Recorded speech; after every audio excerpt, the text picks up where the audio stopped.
तर आपण current actually लेक्चरला आपण इंट्रोडक्शन आणि डेफिनेशन्स आहेत जे डायरेक्ट टॅक्स आहे ते आपण बघणार आहोत.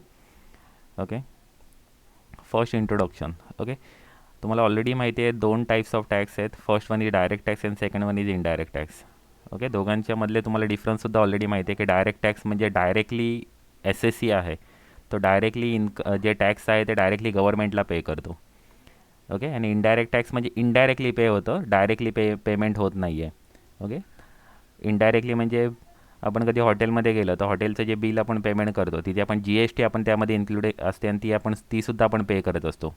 म्हणजे आपण जी एस टी कोणाला पे करतो, त्या हॉटेल ओनरला आपण ती जी एस टी आपण पे करत असतो. आणि ती जी एस टी कोण पे करतो?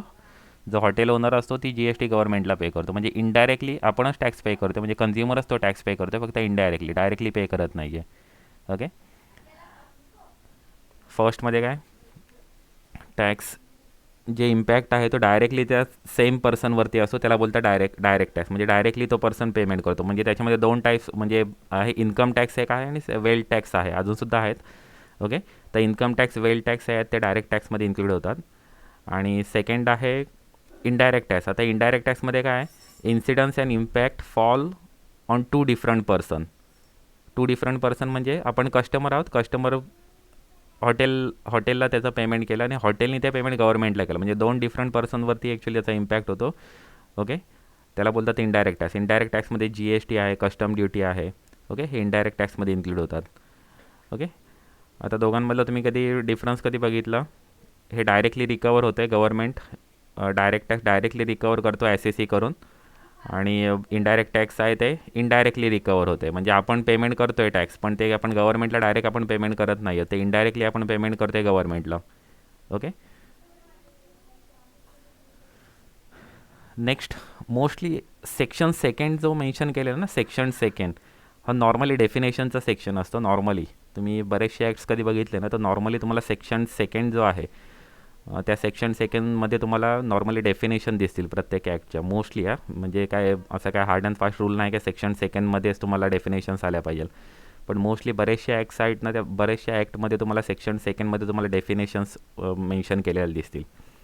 ओके, तर आता इन्कम टॅक्स ॲक्ट 1961च्या डेफिनेशन ज्या आहेत मोस्टली त्या ॲक्च्युली सेक्शन सेकंडमध्ये मेन्शन केलेलं आहे. ओके, आता हा जो इन्कम टॅक्स ॲक्ट आहे त्याच्यामध्ये 23 चॅप्टर्स आहेत. Okay, 1 to 23. ओके, आणि चॅप्टरमध्ये 1 to 298 सेक्शन्स कवर करतात आणि 14 शेड्यूलसुद्धा आहेत.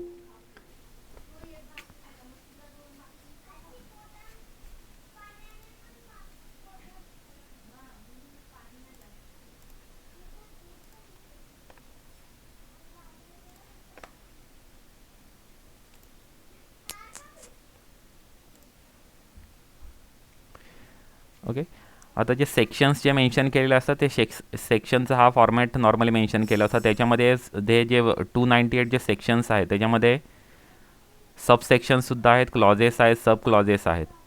कधी आपलं जे सेक्शन कधी अशा पद्धतीने काही मेन्शन केलेलं असेल तर त्याचं रीड कशा पद्धतीने करणार ते हे जे 58 आहे हे सेक्शन आहे, यामधलं जे 1 आहे ते सब सेक्शन आहे, ए आहे हे क्लॉजेस आहेत आणि 2 आहे ते सब क्लॉजेस आहेत. ओके, तर रीड कशा पद्धतीने करायचं सेक्शन हे ऑलरेडी तुमचं झालेलं आहे actually. Section 58 subsection 1 clause A and sub clause 2. Okay, तर अशा पद्धतीने हे रीड केलं जाईल. Okay, section 58. आता हे तुम्हाला फिल इन द ब्लँक्स किंवा मॅच द पेअर्समध्ये विचारलं जाऊ शकते ॲक्च्युली की यामधला 1 पार्ट काय आहे, आणि हे 4 ऑप्शन्स तुम्हाला देऊ शकतात. ओके, तर 1 पार्ट काय आहे, तर इथे सबसेक्शन आहे तो 1 पार्ट. ओके, तर match the pair fill in the ब्लँक्समध्ये विचारला जाऊ शकतो की अशा पद्धतीने सेक्शन्स तुम्हाला पूर्ण असं सेक्शन प्रोव्हाइड करतील. तर त्याच्यामध्ये 58 सेक्शन आहे, 1 सबसेक्शन आहे, ए क्लॉज आहे आणि 2 सब क्लॉज आहे. तर त्यातला कुठलाही एखादा पॉईंट तुम्हाला विचारला जाऊ शकतो की हे जे 2 आहे ते व्हॉट इज इट ॲक्च्युली, तर काय ते सब क्लॉज आहे. ओके, तर अशा पद्धतीने विचारला जाऊ शकतो. ओके, तर ती एक गोष्ट लक्षात ठेवा. ओके, नेक्स्ट आता आपण मेन ज्या डेफिनेशन्स आहेत त्या मेन डेफिनेशन 2 प्रकारचे डेफिनेशन असतात ॲक्च्युली. एक एक्झॉस्टिव्ह डेफिनेशन आणि सेकंड आहे inclusive definition. Okay, exhaustive definition म्हणजे एक्झॅक्ट इन्फॉर्मेशन प्रोव्हाइड केलेली असते त्या एक्झॉस्टिव्ह डेफिनेशनमध्ये. Okay, these are the definition which are definite, specific, complete and full. म्हणजे त्याच्यामध्ये जी काही इन्फॉर्मेशन प्रोव्हाइड केलेली आहे ती एक्झॅक्ट आहे, डेफिनेट आहे, त्याच्या व्यतिरिक्त काही त्याच्यामध्ये इन्क्लूड करणार नाही आहोत. Okay, these definition are comprehensive and restrictive. Okay, म्हणजे त्याच्यामधले डिटेल इन्फॉर्मेशन प्रोव्हाइड केलेली असते आणि रिस्ट्रिक्टिव्ह आहे. त्याच्यामध्ये जी इन्फॉर्मेशन प्रोव्हाइड केली तेवढीच आपल्याला एक इन्फॉर्मेशन किंवा तेवढीच आपल्याला गोष्ट आपल्याला डेफिनेशनमध्ये कन्सिडर करायची, त्याच्या व्यतिरिक्त आपण काही कन्सिडर करणार नाही आहोत. There is no scope for interpretation other than what is expressly given in the definition. Okay, additional आपण काही त्याच्यामध्ये ॲड करू शकत नाही. It implies that the term or the expression so defined means only as to what is defined as and nothing else. Okay, म्हणजे specific आहे, त्याच्यामध्ये काही ॲडिशनल आपण करू शकत नाही. जे डेफिनेशनमध्ये मेन्शन केलं तेवढाच पार्ट आपल्याला कन्सिडर करायचे, दॅट इज एक्झॉस्टिव्ह डेफिनेशन. आता ज्या आपण पुढच्या ज्या डेफिनेशन आपण बघणार आहोत तर त्या डेफिनेशन कोणत्या हेड अंडर मोडतात, म्हणजे कुठल्या कॅटेगरीमध्ये मोडतात, एक्झॉस्टिव्ह आहे का इन्क्लुझिव्ह आहे, ते आपल्याला पुढे आपल्याला मेन्शन केलेलं असेल. मोस्टली डेफिनेशन इन्क्लुझिव्ह डेफिनेशन आहेत, काही एक्झॉस्टिव्ह डेफिनेशनसुद्धा आहेत. ओके, तर दोन टाईप्स ऑफ मेन डेफिनेशन्स आहेत ॲक्च्युली, एक exhaustive definition, second inclusive definition, आणि सेकंड आहे inclusive definition. Okay, inclusive definition म्हणजे inclusive definition are those definition which take into consideration the general or natural meaning of the term and addition to that include the several other things as specified by the law. These definitions are not exact, it provides scope for interpretation. म्हणजे या ज्या definition आहेत त्या exact नाही आहेत, specific नाही आहेत. या डेफिनेशनमध्ये जे काय मेन्शन केलं त्या व्यतिरिक्त सुद्धा ॲडिशनल गोष्टी त्याच्यामध्ये आपण ॲड होऊ शकतात, ॲड होऊ शकतील. ओके, म्हणजे ते त्याच्यामध्ये काही जनरल मिनिंगसुद्धा ॲड होऊ शकेल, काही गोष्टी आपल्याला मेन्शन केलेल्या नाही आहेत पण त्या गोष्टीसुद्धा त्याच्यामध्ये ॲड होऊ शकतात. अशा डेफिनेशन म्हणजे इन्क्लुझिव्ह डेफिनेशन. ओके, तर इन्क्लुझिव्ह डेफिनेशनमध्ये तुम्ही बघाल तर इन्कम एक डेफिनेशन आहे, मोस्टली इन्कम ही डेफिनेशन आहे ती इन्क्लुझिव्ह डेफिनेशन आहे. ओके, तर अशा पद्धतीने दोन टाईप्स ऑफ डेफिनेशन आहे, first exhaustive definition, second inclusive definition. Okay, next आपण डेफिनेशन पण बघणार पर्सन. आता कुठली डेफिनेशन किंवा कुठलाही पार्ट आल्यानंतर ना एक गोष्ट लक्षात ठेवा, सेक्शन. तुमच्या सिलेबसमध्ये जे सेक्शनसाठी स्पेसिफिक 10% मार्क्स आहेत तुमच्या सेक्शनसाठी एक्झाममध्ये, म्हणजे मी 10% हे रफली सांगतो ॲक्च्युली, पण अराउंड 10% मार्क्स तुमच्या सेक्शनसाठी आहे. तर तुम्हाला प्रत्येक गोष्टीचे सेक्शन नोट डाऊन करून ठेवा, सेक्शन इम्पॉर्टंट आहेत. म्हणजे आता तुम्ही बघाल तर तुमचा कधी 60 मार्क्सचा कधी पेपर बघाल तर त्याच्यामध्ये एक ऑब्जेक्टिव्हमध्ये ना 5 मार्क्सचे तुम्हाला सेक्शनसाठी एक सेपरेट मॅच द पेअर्स असतात, म्हणजे त्याच्यामध्ये फक्त सेक्शन्स विचारलेले आहेत, म्हणजे सेक्शन विचारले जातात. तुमचा जो पेपर पॅटर्न आहे तर पेपर पॅटर्न कसा आहे, क्वेश्चन नंबर 1, 2, 3 हे जे 3 क्वेश्चन आहेत ते प्रॅक्टिकल प्रॉब्लेम असतील, इंटरनल ऑर असणार आहे. ओके, आणि क्वेश्चन नंबर 4 आहे तो तुमचा ऑब्जेक्टिव्ह क्वेश्चन, त्याला इंटरनल ऑर आहे शॉर्ट नोट. ओके, तर ऑब्जेक्टिव्ह क्वेश्चन्समध्ये ना 5 मार्क्सचे ऑब्जेक्टिव्ह हे सेक्शन्सवरती आहेत, म्हणजे कंपल्सरी तुम्हाला त्याच्यामध्ये सेक्शन्स असणार आहेत. मॅच द पेअर्स असतात नॉर्मली, म्हणजे सेक्शन 2, 3 देतील आणि दुसऱ्या हेड अंडर दुसऱ्या बाजूला देतील तुम्हाला पर्सन. ओके, तर सेक्शन 231 जी आहे ती पर्सन रिलेटेड आहे, म्हणजे सेक्शन पर्सनची डेफिनेशन आहे 231, म्हणजे त्याच्यासाठी सेक्शन आपलं 231 आहे. तर हे तुम्हाला म्हणून सेक्शन्स मेन्शन करून ठेवा. तुम्ही TY BCom लेवलला होते तेव्हा सेक्शन्स एवढे इम्पॉर्टंट नव्हते, तेव्हा तुम्हाला असं होतं की तुम्ही सेक्शन कधी एक्झॅक्ट कधी तुम्हाला माहिती असेल तरच तुम्ही मेन्शन करा, अदरवाईज सेक्शन तुम्ही इग्नोर करा, तुम्ही सेक्शन मेन्शन करू नका, असं तिथे आपण सांगत होतो नॉर्मली. पण करंट सिलेबसमध्ये तुम्हाला सेक्शन्स खूप इम्पॉर्टंट आहेत. जेवढे सेक्शन्स आहेत तेवढे सेक्शन्स तुम्ही नोट डाऊन करून ठेवा. सेक्शनसाठी स्पेसिफिकली 10% मार्क्स असतील तुमच्या सेक्शनसाठी. ओके, म्हणजे ते 5 मार्क्स झाले ॲक्च्युली, आणि अदरसुद्धा ठिकाणी 5 to 7 मार्क्स, म्हणजे त्या ते 5 मार्क्स आउट ऑफ 60 तुम्हाला 5 मार्क्स तिथे सेक्शनसाठी आहेत, आणि 40 मार्क्सची जी एक्झाम असणार आहे त्याच्यामध्ये सुद्धा काही तुम्हाला सेक्शन्स विचारले जातील. म्हणजे तुम्ही टोटल बघितलं तर 10% मार्क्स तुमच्या सेक्शनसाठी आहे. ओके, तर सेक्शन्स नोट डाऊन करून ठेवा, प्रत्येक सेक्शन तुम्हाला नोट डाऊन करून ठेवा, तर तुम्हाला लक्षात ठेवायचे सेक्शन्स. ओके, नेक्स्ट आहे आपण डेफिनेशनमध्ये बघतोय, पर्सनची डेफिनेशन बघतो, त्याच्यामध्ये 7 पर्सन आहेत. ओके, फर्स्ट आहे individual, Hindu undivided family, next आहे company, firm, association of person or body of individual. Okay, next आहे लोकल अथॉरिटी, आणि finally artificial and judicial person. Okay, तर हे जे 7 कॅटेगरीचे पर्सन्स आहेत या पर्सनच्या डेफिनेशनमध्ये इन्क्लूड होतात 7 कॅटेगरी. आता हे इम्पॉर्टंट काय आहेत ॲक्च्युली पर्सन, कारण की प्रत्येक पर्सनच्या जो पर्सन आहे त्यानुसार त्याची ॲक्च्युली टॅक्स कॅल्क्युलेशन, त्याचं इन्कम कॅल्क्युलेशन वेगवेगळं आहे, आणि प्रत्येक पर्सनची actually tax rate, tax slab वेगवेगळे आहेत. ओके, त्यामुळे तुम्हाला हे पर्सन कोण आहे ते इम्पॉर्टंट आहे तुमच्या टॅक्स कॅल्क्युलेशनसाठी आणि इन्कम कॅल्क्युलेशनसाठी सुद्धा. ओके, काही ज्या गोष्टी आहेत त्या पर्टिक्युलर पर्सनला टॅक्सेबल आहेत, आणि त्याचं टॅक्स रेटसुद्धा काही चेंजेस आहेत, म्हणजे इंडिव्हिज्युअलचे टॅक्स रेट वेगळे आहेत, कंपनीचे वेगळे आहेत, फर्मचे वेगळे आहेत. ओके, त्यामुळे तुम्हाला पर्सन कोण आहे ते तुम्हाला फाइंड आउट करणं ॲक्च्युली गरजेचं आहे. नॉर्मली तुमच्या TY BCom लेवलला तुम्हाला इंडिव्हिज्युअल रिलेटेड मॅक्झिमम गोष्टी होत्या. ओके, मॅक्झिमम गोष्टी तुम्हाला इंडिव्हिज्युअल रिलेटेडच होत्या, तिथे जास्त ॲक्च्युली कंपनी किंवा फर्म रिलेटेड नव्हतं. करंट सिलेबसमध्ये थोडंफार ॲक्च्युली कंपनी आणि फर्म रिलेटेडसुद्धा असणार आहे. ओके, आणि टॅक्स कॅल्क्युलेशनसुद्धा असणार आहे, आणि टॅक्स स्लॅब ॲक्च्युली वेगवेगळे आहेत प्रत्येक पर्सनसाठी. ओके, तर आपण पर्सन बघूया इंडिव्हिज्युअल. फक्त डेफिनेशन फक्त रीड करतो actually. The word individual means natural person that is human being. Okay, individual include minor person of unsound mind. Okay, म्हणजे कधी बिलो 18 इयर्सचा कधी पर्सन असेल किंवा चाइल्ड असेल तर तो सुद्धा as per income tax rule तो SSE किंवा इंडिव्हिज्युअल म्हणून कन्सिडर केला जाईल. ओके, आणि कधी अनसाऊंड माइंडचा जरी असेल तरीसुद्धा तो इंडिव्हिज्युअल म्हणून कन्सिडर केला जाईल. ओके, पण जे डायटीज आहेत किंवा जे गॉड वगैरे आहेत तर ते actually assessable under judicial person under include केले जातात. ओके, तर ती एक गोष्ट लक्षात ठेवा. ओके, नेक्स्ट बघा, सेकंड पर्सन आहे आपला हिंदू अनडिवायडेड फॅमिली. ओके, हे ऑलरेडी तुम्हाला माहिती आहे की फॅमिली बिझनेस असणार आहे हिंदू अनडिवायडेड फॅमिली म्हणजे. ओके, फॅमिली बिझनेस आहे, त्याच्यामधला जो एजेड पर्सन असतो, जो सर्वात मोठा माणूस असतो म्हणजे फादर, ग्रँडफादर, तर ते जो मोठा माणूस असतो त्याला कर्ता म्हणून कन्सिडर केलं जातं आणि बाकीच्यांना सर्वांना को पर्सन्स म्हणून कन्सिडर केलं जातं. ओके, हे हिंदू अनडिवायडेड फॅमिली तुम्ही ॲक्च्युली अकाउंट्समध्ये तुम्ही शिकलेला आहात, हिंदू अनडिवायडेड फॅमिली. ओके, तर हिंदू अनडिवायडेड फॅमिलीमध्ये जो मेन जो पर्सन असतो त्याला बोलतात कर्ता, आणि जे बाकीचे सर्वजण आहेत ते को पर्सन्स असतात. Okay, consist of all the person lineally descendant from the common ancestor or include their wives and unmarried daughters. Okay, आता अनमॅरिड डॉटर कारण की डॉटरचं मॅरेज झाल्यानंतर ती काय त्या फॅमिलीचा पार्ट राहत नाही, म्हणून मेन्शन केले unmarried daughter.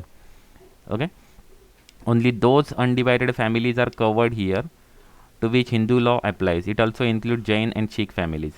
Okay, one family is assessed as a Hindu undivided family. It will be continue to be assessed as such till its partition. Okay, partition म्हणजे जोपर्यंत त्या जो बिझनेस आहे तो डिझॉल्व होत नाही किंवा तो जो जे बिझनेस आहे जोपर्यंत क्लोज डाऊन करत नाही तोपर्यंत ते हिंदू अनडिवायडेड फॅमिली म्हणून कन्सिडर केले जातील. ओके, नेक्स्ट आहे डेफिनेशन कंपनी. आता कंपनीचे डेफिनेशन इम्पॉर्टंट आहे, सेक्शन 217 आहे कंपनीच्या डेफिनेशनसाठी. आता कंपनीमध्ये दोन टाईप्स ऑफ कंपनी आहे, एक इंडियन कंपनी, दुसरी foreign company. Okay, Indian company, दुसरी फॉरेन कंपनी त्याच्यामध्ये इन्क्लूड असणार आहे ॲक्च्युली. ओके, नेक्स्ट आहे any body corporate incorporated under law of the foreign country. Okay, ही फॉरेन कंपनी इन्क्लूड होईल. Any institution, association or body which is or was assessable or was assess as a company for any assessment year on or before 1 April 1970. Actually 1 April 1970ला काही law change झालेले होते, त्यामुळे ते एक specifically mention केले की या आधी जे कंपनी म्हणून जे ॲसेस केले जात होते ते सुद्धा कंपनी म्हणूनच ॲसेसेबल आहेत. Okay, next any institution, association or body whether incorporated or not or whether Indian or non-Indian which is declared by the general or special order of the central board of direct taxes to be a company. Okay, म्हणजे काही specifically mention केलेले असतील CBDTमध्ये का त्या specifically company म्हणून consider करायच्या, तर त्या अशा काही कंपनीसुद्धा त्याच्यामध्ये ॲड होतील. ओके, मोस्टली दोन पार्ट आहे त्याच्यामध्ये, एक इंडियन कंपनी, दुसरी फॉरेन कंपनी. ओके, कंपनीच्या डेफिनेशनमध्ये. ओके, नेक्स्ट आहे फर्म. आता फर्म म्हणजे पार्टनरशिप फर्म, आणि फर्मच्या डेफिनेशनमध्ये आता करंटली जे लॉन्च झालेले आहेत नवीन, जे 2008मध्ये आपले जे नवीन इन्क्लूड झालेले आहेत, लिमिटेड लायबिलिटी पार्टनरशिप. ओके, तर लिमिटेड लायबिलिटी पार्टनरशिप जे आहे ते सुद्धा या फर्मच्या डेफिनेशन अंडरच इन्क्लूड होतात. ओके, ती एक गोष्ट लक्षात ठेवा, लिमिटेड लायबिलिटी पार्टनरशिप. ओके, आता याची जी डेफिनेशन प्रोव्हाइड केलेली आहे ती इंडियन पार्टनरशिप ॲक्ट 1932नुसार डेफिनेशन आपल्याला प्रोव्हाइड केली आहे. Partnership means relationship between the person who have agreed to share profit or profit of the business carried on by all or any of them acting for all. Okay, म्हणजे active partner असेल तो on behalf of other partner त्या partnership फर्ममध्ये active part घेईल. Okay, आणि other फक्त sleeping partner किंवा dormant partner म्हणून तिथे ॲक्च्युली काम करतील. Okay, next person who enter into the business are individual known as a partner and such business is known as a firm. Okay, जे partner आहेत ते individual आहेत आणि त्याचा जो बिझनेस आहे तो म्हणजे फर्म आहे. A firm is the not having a separate legal entity. Actually जसं कंपनी आहे तर कंपनीला सेपरेट लिगल एंटिटी आहे किंवा त्याला सेपरेट लिगल आयडेंटिटी आहे कंपनीसाठी, त्याच्या सील किंवा कंपनीचे आहे त्यानुसार ॲक्च्युली त्याला सेपरेट लिगल एंटिटी म्हणून कन्सिडर केलं जातं. पण फर्मला सेपरेट लिगल एंटिटी नाही आहे, पण फॉर इन्कम टॅक्स पर्पज ही आपल्याला सेपरेटली कन्सिडर केलेली आहे.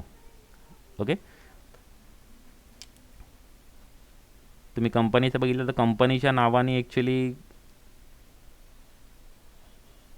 ओके कंपनीचं एक सेपरेट लिगल एंटिटी असते, पण फर्मला तशा पद्धतीची सेपरेट लिगल एंटिटी नसते, पण इन्कम टॅक्स रूलनुसार ते सेपरेटली ॲसेस केले जातात. Okay, partnership firm is a separate taxable entity apart from the partner. Okay, partnership firm separate assess केले जातात ॲज अ फर्म म्हणून, आणि पार्टनर्स इंडिव्हिज्युअल म्हणून ॲसेस केले जातात. In income tax limited liability partnership shall be treated as a par with firm. Okay, हे limited liability partnership आहे 2008पासून actually start झालेले. 2008चा ॲक्ट आहे limited liability partnership act 2008. Okay, त्या ज्या लॉन्च झाल्यापासून त्या आपल्याला फर्म अंडरच आपल्याला इन्क्लूड करायचे इन्कम टॅक्स पर्पजसाठी. ओके, तर ती एक गोष्ट इम्पॉर्टंट लक्षात ठेवा, firm include limited liability partnership. तुम्हाला फिल इन द ब्लँक्स किंवा मॅच द पेयर्समध्ये ते विचारू शकतात. ओके, नेक्स्ट आहे आपला person, association of person. Okay, AOP. आणि सेकंड आहे त्याच्यामध्येच body of individual. Okay, association of person or body of individual. आता असोसिएशन ऑफ पर्सन म्हणजे काय, तर association of person means a group of person whether individual HUF companies form, म्हणजे any kind of person त्याच्यामध्ये include होऊ शकेल. जे 7 kind of person आहेत ना, तर 7 काइंड ऑफ पर्सनपैकी एक कोणताही पर्सन त्याच्यामध्ये इन्क्लूड होऊ शकतो असोसिएशन ऑफ पर्सनमध्ये.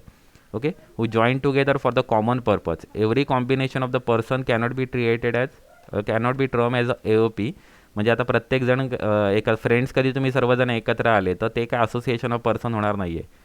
कधी तुम्ही ते एकत्र आलेले आहेत आणि काहीतरी बिझनेस करताय, ओके, आणि त्याच्यामध्ये काहीतरी तुम्ही इन्कम तुमचं प्रोड्यूस होणार आहे, तरच ते आपलं असोसिएशन ऑफ पर्सन म्हणून कन्सिडर केलं जाईल. Okay, it is only when they associate themselves in the income producing activity. Okay, income producing ॲक्टिव्हिटीमध्ये कधी तुम्ही पार्टिसिपेट झाले, तुम्ही कधी सर्व फ्रेंड्स एकत्र येऊन, तर ते AOP म्हणून कन्सिडर होईल. अदरवाईज फक्त फ्रेंड्स तुम्ही एकत्र आलेले आहेत म्हणून ते काय असोसिएशन ऑफ पर्सन काय फॉर्म होणार नाही आहे. Okay, whereas the BOI म्हणजे बॉडी ऑफ इंडिव्हिज्युअल, त्याच्यामधला मेन डिफरन्स आहे बॉडी ऑफ इंडिव्हिज्युअल. इथे आय जो आहे तो इंडिव्हिज्युअलला रेफर्ड करतो आहे. ओके, इंडिव्हिज्युअल जे आहेत तेच फक्त त्याच्यामध्ये इन्क्लूड होऊ शकतील. ओके, इंडिव्हिज्युअल ओनली, म्हणजे बॉडी ऑफ इंडिव्हिज्युअलमध्ये फक्त इंडिव्हिज्युअल असतात, म्हणजे अदर पर्सन इन्क्लूड नसतात. म्हणजे बॉडी ऑफ इंडिव्हिज्युअलमध्ये फर्म नसणार आहे, म्हणजे फर्म हा मेंबर नसणार आहे बॉडी ऑफ इंडिव्हिज्युअलमध्ये. पण असोसिएशन ऑफ पर्सनमध्ये फर्म ही एक पर्सन जो आहे तो असोसिएशन ऑफ पर्सनचा मेंबर असू शकतो, किंवा कंपनी असोसिएशन ऑफ पर्सनची मेंबर असू शकते. पण इंडिव्हिज्युअलसाठी फर्म किंवा कंपनी HUF हे तिथे मेंबर्स नसणार आहेत ॲक्च्युली. बॉडी ऑफ इंडिव्हिज्युअलमध्ये फक्त इंडिव्हिज्युअल हे पर्सन असणार आहेत, त्याच्यामध्ये दुसरा कुठलाही पर्सन त्याच्यामध्ये पार्टिसिपेट करू शकत नाही. Who joins together for the common purpose whether or not to earn income.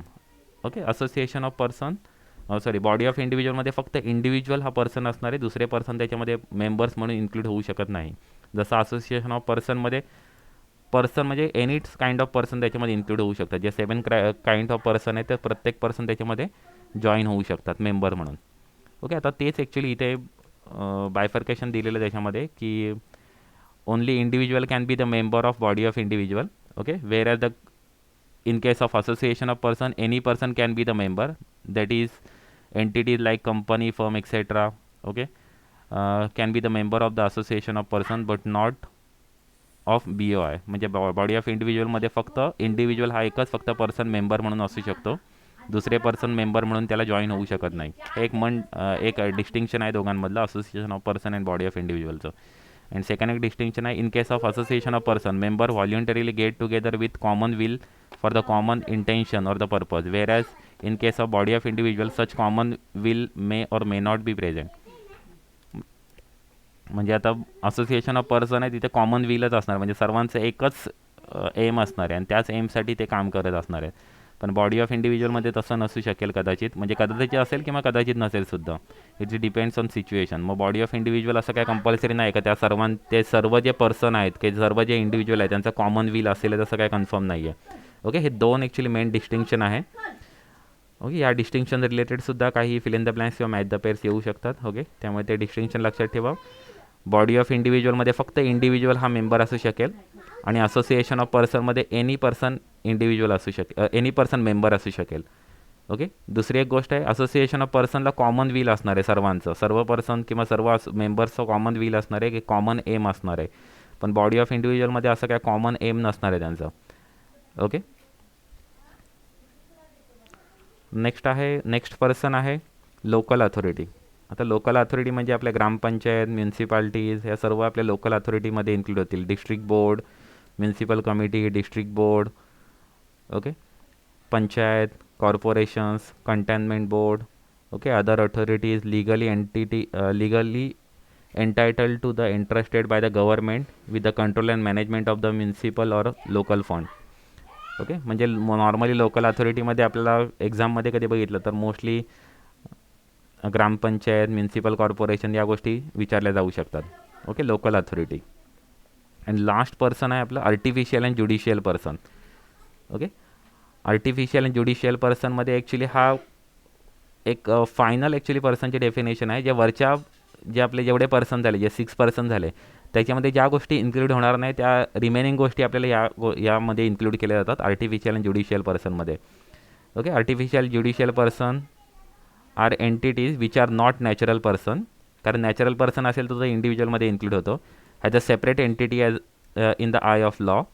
Okay. And may not be directly sue in a court of law but they can be sued through the person managing them. म्हणजे जसं company कशी directly एखाद्या पर्सनवरती किंवा एखाद्या एंटिटीवरती directly केस file करू शकते, तसं artificial आणि ज्युडिशियल पर्सन डायरेक्टली ॲक्च्युली केस फाईल करू शकत नाही. पण ते जे पर्सन ते मॅनेज करतायत ते पर्सन थ्रू ते कोर्टामध्ये केस करू शकतात. ओके. म्हणजे मॅनेजिंग डायरेक्टर असेल, मॅनेजर असेल, त्या थ्रू ते कोर्टामध्ये केस करू शकतात. अशा पद्धतीने आर्टिफिशियल ज्युडिशियल पर्सनची डेफिनेशन मेन्शन केलेली आहे. आणि याच्यामध्ये इन्क्लूड होतात डायटीज आहेत, आयडॉल आहेत, युनिव्हर्सिटीज आहे, बार काउन्सिल आहे, या गोष्टी याच्यामध्ये इन्क्लूड होतात आर्टिफिशियल ज्युडिशियल पर्सन. आणि ह्या रेसिड्युअली ॲक्च्युली पर्सनची डेफिनेशन आहे की अदर जे 6 पर्सन होते त्याच्यामध्ये जे इन्क्लूड होणार नाही ते नॉर्मली आर्टिफिशियल ज्युडिशियल पर्सनमध्ये इन्क्लूड होईल. ओके. तर ती एक गोष्ट लक्षात ठेवा. आता या पर्सनच्या याच्यावरून जे 7 पर्सन आहेत त्यावरती तुम्हाला फिल इन द ब्लँक्स किंवा मॅच द पेअर्समध्ये विचारू शकतात की कुठले पर्सन आहे आणि कुठले नाही आहेत. तर आता मला हे जे मी ॲक्च्युली 19 क्वेश्चन्स इथे मेन्शन केले, तर मला आता प्रत्येकाचे कुठले पर्सनच्या कुठल्या हेड अंडर हे इन्क्लूड होतील ते सांगा. कुठला लिगल स्टेटस असेल यांचं. नेरल ग्रामपंचायत काय लिगल स्टेटस असेल याचं?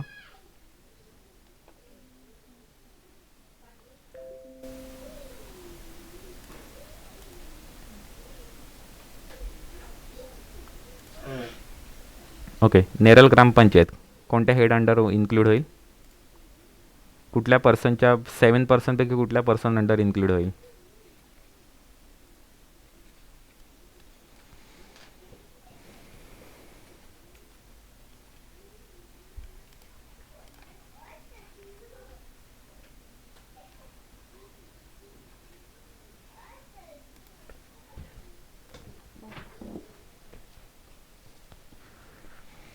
Okay. Neral gram panchayat individual, HUF, company, firm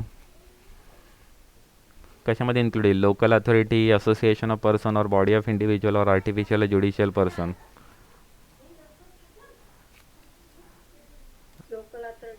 okay. Nice. Local authority.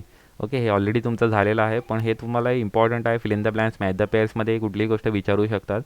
त्यामुळे हे जे पर्सनची आपण जेवढ्या 7 पर्सन बघितलं त्या 7 पर्सन अंडर कोणत्या हेड अंडर ते इन्क्लूड होते ते आपल्याला इथे फाइंड आउट करायचं. त्याचं लिगल स्टेटस आपल्याला फाइंड आउट करायचं. लिगल स्टेटस म्हणजे ते कुठला पर्सन आहे. ओके. तर Neral gram panchayat local authority. Next mister Vikas, proprietor of messrs Vikas trading company, कशामध्ये इन्क्लूड होईल?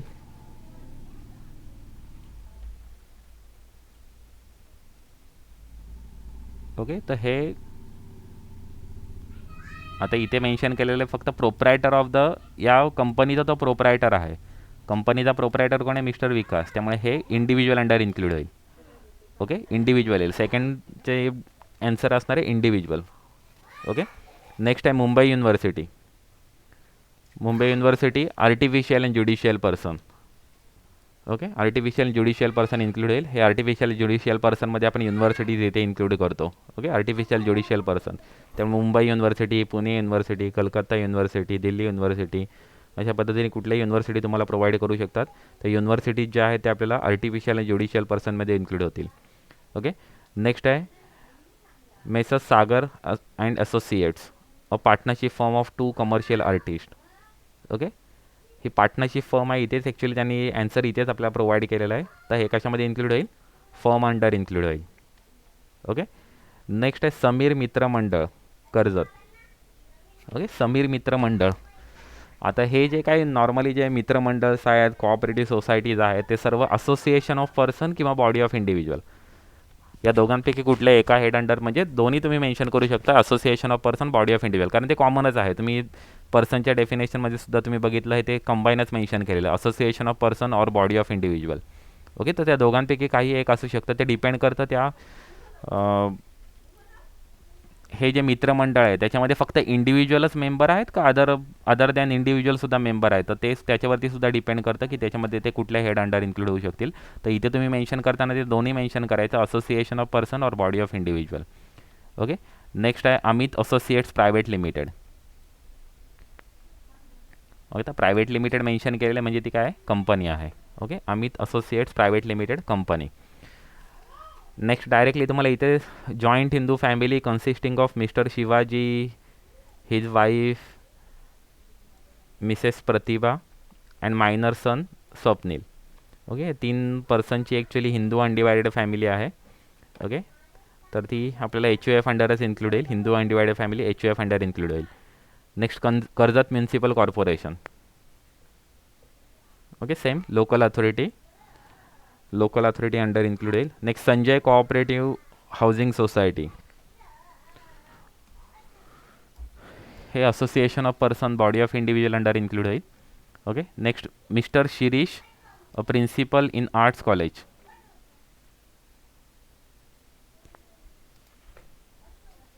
काय असेल status? Individual. Okay. Mukund iron limited. Okay. Limited company आहे, कंपनी अंडर येईल. ओके. नेक्स्ट आहे mister Badrinath, a proprietor. Proprietor आहे बिझनेसचा, काय अंडर इन्क्लूड होईल? हे सुद्धा इंडिव्हिज्युअल अंडरच येईल, individual. Next master Haresh, minor son of mister Sandeep. Okay. आता आपल्या करंट डेफिनेशनमध्ये इंडिव्हिज्युअलच्या डेफिनेशनमध्ये मायनरसुद्धा इन्क्लूड होतो, ल्युनेटिक असेल तरीसुद्धा तो इन्क्लूड होतो आहे, त्यामुळे हे सुद्धा इंडिव्हिज्युअल अंडर इन्क्लूड होईल. ओके. नेक्स्ट आहे life insurance corporation of India. Okay. He LIC एक कंपनी आहे, कंपनी अंडर इन्क्लूड होईल. Next union bank of India. Union bank of India हे बँकिंग कंपनी आहे, कंपनी अंडर इन्क्लूड होईल. Okay. श्रमिक सेना. Okay. श्रमिक सेना हे असोसिएशन ऑफ पर्सन किंवा body of individual under include होईल.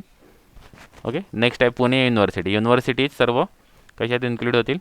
Artificial and judicial person under include होतील. नेक्स्ट मिस्टर सतीश, अ ल्युनॅटिक.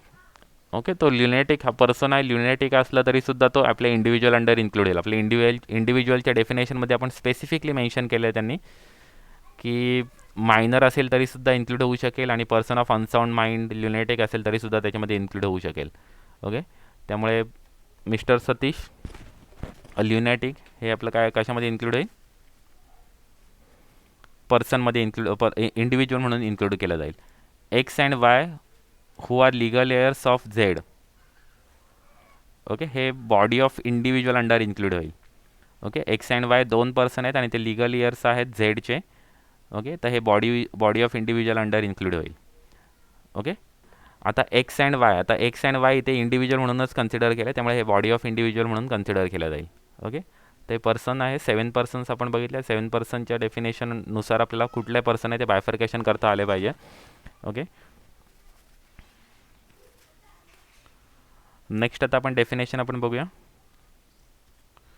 Assessment.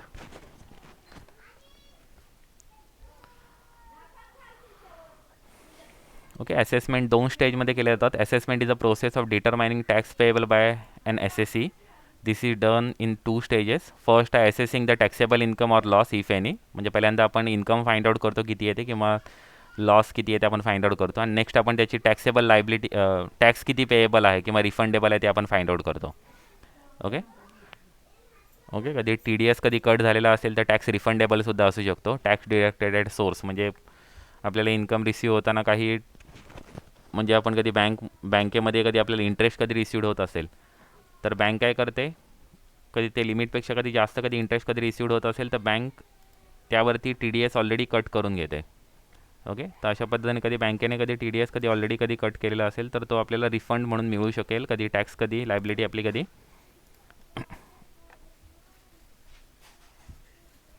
Tax पेएबलमध्ये कधी इन्क्लूड होत नसेल, म्हणजे टॅक्स जे आहे आपलं ते बिलो टॅक्सेबल लिमिट अंडर असेल तर आपल्याला रिफंडेबलसुद्धा होऊ शकते टॅक्स.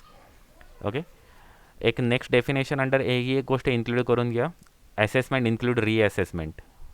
ओके. बऱ्याच वेळेस तुम्हाला actually fill in the blanks किंवा मॅच द पेअर्समध्ये इन्क्लूड केलं होतं की रिअसेसमेंट हे असेसमेंट अंडर येईल का, तर यस, असेसमेंट इन्क्लूड रिअसेसमेंट डेफिनेशनमध्ये स्पेसिफिकली मेन्शन केलेलं अंडर सेक्शन 2(8). ओके. डेफिनेशनचं सेक्शन लक्षात ठेवा, अंडर सेक्शन 2(8) असेसमेंट. ओके. आणि ही सुद्धा डेफिनेशन आहे ती इन्क्लुझिव्ह डेफिनेशन आहे. Okay. This is inclusive definition apart from the original assessment. The definition intend to include the reassessment in certain cases which is reopen as per the income tax act. Okay. तर assessment ही inclusive definition आहे. याच्यामध्ये additional गोष्टीसुद्धा येऊ शकतात का जे फक्त असेसमेंटमध्ये नाही आहेत, मग त्यामुळे रिअसेसमेंटसुद्धा त्याच्यामध्ये त्याचमुळे गोष्टीमुळे इन्क्लूड केलं जातं की ती इन्क्लुझिव्ह डेफिनेशन आहे. ओके. इन्क्लुझिव्ह डेफिनेशन आहे असेसमेंट. नेक्स्ट आहे डेफिनेशन आहे, नेक्स्ट डेफिनेशन आहे under section 2(7). Okay. Under section 2(7) sections important आहे, ते सेक्शन्स नोट डाऊन करून ठेवा. या हे जे काही अदर्स आहे त्याच्यावरती तुम्हाला ॲडिशनल दुसऱ्या काही क्वेश्चन विचारले जाऊ शकत नाही, पण मोस्टली ह्या ज्या डेफिनेशन्स आहेत ना त्यावरती तुम्हाला सेक्शन्स विचारले जाऊ शकतात. त्यामुळे सेक्शन्स खूप इम्पॉर्टंट आहेत, सेक्शन्स लक्षात ठेवा. अंडर सेक्शन 2(7) एस एस सीची डेफिनेशन आहे.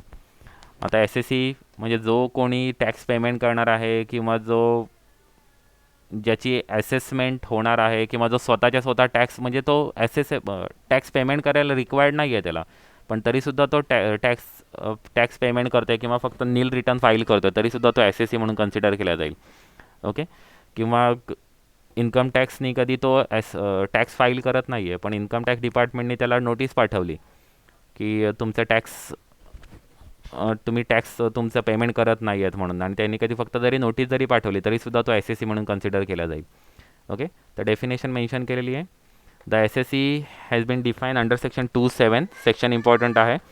Assessee means a person by whom any tax or any other sum of money is payable under this act. म्हणजे इन्कम टॅक्स ॲक्ट अंडर तो कुठलाही गोष्ट कधी तो पेमेंट करत असेल, ओके, किंवा तो पेएबल असेल तर तो एस एस सी म्हणून कन्सिडर केला जाईल. आणि एस एस सीच्या डेफिनेशनमध्ये काय काय गोष्टी इन्क्लूड होतात, आणि ही सुद्धा डेफिनेशन इम्पॉर्टंट आहे, इन्क्लुझिव्ह डेफिनेशन आहे. ओके. आता कोणत्या कोणत्या गोष्टी इन्क्लूड होतील इथे, every person in the respect of whom any proceeding under this act has been taken for the assessment of his income or assessment of fringe benefit or the income of any other person in respect of which he is assessable or of the loss sustained by him or by such other person or the amount of refund due to him or of such other person. Okay. हे सगळं actually म्हणजे actually इथे ही गोष्ट mention केली आहे की तो person tax payment करायलाच पाहिजे असं काही नाही आहे. ओके. त्याच्यावरती कधी असेसमेंट कधी इन्कम टॅक्स रूलनुसार कधी असेसमेंट झाली याच्यावरती कधी तरीसुद्धा तो एस एस सी म्हणून कन्सिडर होईल, किंवा तो कुठल्याही प्रकारे कधी इन्कम टॅक्स कधी पे करत असेल किंवा पेएबल असेल तरीसुद्धा तो एस एस सी म्हणून कन्सिडर केला जाईल. ओके. नेक्स्ट आहे याच्यामध्ये जे एस एस सीमध्ये डीम एस एस सीसुद्धा इन्क्लूड केला जाईल. जे एस एस सीच्या डेफिनेशनमध्ये deem to be assessee असेल ते सुद्धा इन्क्लूड केले जातील, किंवा deem to be assessee in default, हे दोन्ही गोष्टी तिथे इन्क्लूड केल्या जातील. ह्या फिल इन द ब्लँक्स किंवा मॅच द पेअर्समध्ये आपल्याला विचारलं जाऊ शकतं. Every person who is deem to be assessee under the provision of this act, म्हणजे तो सुद्धा आपल्या एस एस सीमध्ये include deem to be assessee आणि assessee in default हे दोन्ही गोष्टी याच्यामध्ये इन्क्लूड केल्या जातील. ओके. इन्क्लुझिव्ह डेफिनेशन आहे, लक्षात ठेवा, इन्क्लुझिव्ह डेफिनेशन आहे. नेक्स्ट आता मोस्ट इम्पॉर्टंट डेफिनेशन आहे इन्कम. ओके. यावरती तुम्हाला आता जसं पर्सनवरती तुम्हाला सेपरेट क्वेश्चन विचारले जाऊ शकत होते तसं तुम्हाला इन्कमवरती सुद्धा सेपरेट क्वेश्चन विचारले जाऊ शकतील. सेक्शन्स लक्षात ठेवा 224. ओके. इन्कमचं सेक्शन आहे इन्कम अंडर सेक्शन 224. आता इन्कमची डेफिनेशन तुम्ही बघितले तर 3 to 4 पेजची डेफिनेशन तुम्हाला दिसेल. बुकमध्ये सुद्धा तुम्हाला 2 to 3 पेजची तुम्हाला इन्कमची डेफिनेशन दिसेल. आणि ती इन्कमची जी डेफिनेशन आहे ती दुसरी एक गोष्ट लक्षात घ्या, ती इन्क्लुझिव्ह डेफिनेशन आहे under section 224. Okay. The income the term income means the periodical monetary return coming in with the some sort of regularity or expected regularity from the definite source. Apart from this normal meaning of the term income, the Act has given the definition income under section 224, which includes the various items of receipts as income. Hence the definition is called as inclusive definition. आता कोणत्या कोणत्या गोष्टी include होऊ शकतील त्याची पूर्ण list provide केलेली आहे. ओके. आता ती पूर्ण लिस्ट ॲक्च्युली आपण रीड करूया का त्याची गरज नाही ॲक्च्युली, पण त्याच्यानंतर जे काही एक्सप्लेनेशन आहे ते इम्पॉर्टंट आहे ते आपण रीड करूया. ॲक्च्युली याच्यामध्ये आपल्याला प्रॉफिट अँड गेन इन्क्लूड होईल, डिव्हिडंड इन्क्लूड होईल, व्हॉल्युंटरी कंट्रीब्युशन रिसिव्ड बाय एवढ्या सर्व एंटिटीकडून जे व्हॉल्युंटरी कंट्रीब्युशन रिसिव्ड होईल ते सुद्धा इन्कम म्हणून कन्सिडर केलं जाईल. ओके. नेक्स्ट डी पॉईंट आहे परक्विजिट जे मिळतं एम्प्लॉईला ते सुद्धा इथे इन्क्लूड केलं जाईल. एम्प्लॉयरकडून एम्प्लॉईला जे परक्विजिट मिळतं, परक्विजिट म्हणजे काय की मॉनिटरी बेनिफिट नसतं, ते नॉन मॉनिटरी बेनिफिट असतो. ओके. ते सॅलरीमध्ये ते इन्क्लूड केलेलं असतात, पण ते नॉन मॉनिटरी बेनिफिट असतं. म्हणजे कधी कार दिली एम्प्लॉईला चालवायला, ओके, तर ती काय मॉनिटरी बेनिफिट नाही, त्याला कार मिळालेली आहे, कार चालवायला दिली आहे, ती कार त्याला स्वतःला ओनर नाही आहे, तो एम्प्लॉई म्हणजे त्या कारचा ओनर नाही आहे. तर कारचा ओनर कोण आहे, तर तो कंपनी कारचा ओनर असू शकेल किंवा रेंट बेसिसवरती कंपनीने कार त्या एम्प्लॉईला किंवा डायरेक्टरला किंवा मॅनेजरला चालवायला दिलेली आहे, तर ते परक्विजिट अंडर इन्क्लूड होईल. म्हणजे ते ॲक्च्युली नॉन मॉनिटरी बेनिफिट आहेत ते कधी एम्प्लॉईला कधी दिले तर ते इथे मध्ये इन्क्लूड होतील. म्हणजे कॅन्टीन फॅसिलिटी दिली, लंच दिला म्हणजे एम्प्लॉईला फ्री ऑफ कॉस्टमध्ये. ओके. तर ते सर्व परक्विजिट किंवा फर्निचर यूज करायला दिलं, कॉम्प्युटर यूज करायला दिलं, तर ते सर्व परक्विजिट अंडर इन्क्लूड होतील. Okay. Non monetary benefit. Okay. आता इथे अनेक ॲक्च्युली परक्विजिटचे वेगवेगळे टाईप्स ॲक्च्युली मेन्शन केलेत डेफिनेशनमध्ये. ओके. नेक्स्ट आहे profit or gain include. Profit or gain जो बिझनेस ऑर प्रोफेशनचा आहे ते सुद्धा इन्कममध्ये इन्क्लूड केलेलं आहे. ॲक्च्युली त्या सर्वच गोष्टी ॲक्च्युली इन्कममध्ये इन्क्लूड केलेल्या आहेत. नेक्स्ट बघा,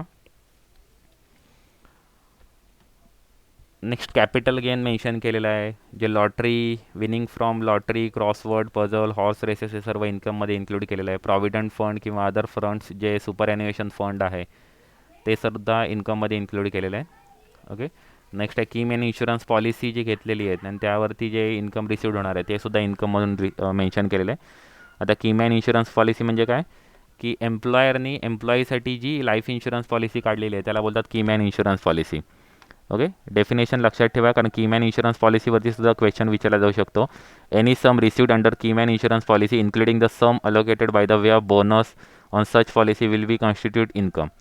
ओके. आता कीमॅन इन्शुरन्स पॉलिसी म्हणजे काय, तर keyman insurance policy means the life insurance policy taken by the person on the life of another person who is or was the employee of the first mention person and is connected in any manner whatsoever with the business of the first mentioned person. Okay. म्हणजे normally employee आहे किंवा होता, कारण की काही वेळेस कसं असतं एम्प्लॉई तर सोडून जातो कंपनी, पण ती कीमॅन इन्शुरन्स पॉलिसी त्यांनी काय सरेंडर केलेली नसते, तर त्या सिच्युएशनमध्ये सुद्धा ती कीमॅन इन्शुरन्स पॉलिसीज म्हणून कन्सिडर केली जाईल. ओके. लाईफ इन्शुरन्स पॉलिसी घेतलेली आहे एम्प्लॉईवरती एम्प्लॉयरने, तर ती म्हणजे कीमॅन इन्शुरन्स पॉलिसी. ओके. नेक्स्ट एक अजून एक गोष्ट लक्षात ठेवा, नॉन कॉम्पीट ॲग्रीमेंट और एक्सक्लुझिव्ह राईट ॲग्रीमेंट ही एक गोष्ट लक्षात ठेवा, हे सुद्धा इन्कम अंडर इन्क्लूड होणार आहे. म्हणजे काही वेळेस काय असतं की आता एखादा बिझनेस आहे, मी एका ठिकाणी एम्प्लॉई आहे किंवा मी एका ठिकाणी पार्टनर आहे एका बिझनेसमध्ये, आणि सेम बिझनेस मी दुसरीकडे कुठे ओपन करू नये किंवा मी पार्टनर आहे, पार्टनरशिप मी ब्रेक केली आणि त्यानंतर मी याला दुसरीकडे मी तोच बिझनेस सेम चालू करणार आहे, आणि तोच बिझनेस मी चालू केल्यामुळे जो ऑलरेडी जो ओनर होता, म्हणजे जो दुसऱ्या बिझनेसमध्ये मी पहिले पार्टनर होतो किंवा ज्या दुसऱ्या बिझनेस होता त्या दुसऱ्या बिझनेसला कॉम्पिटिशन क्रिएट होऊ शकतं.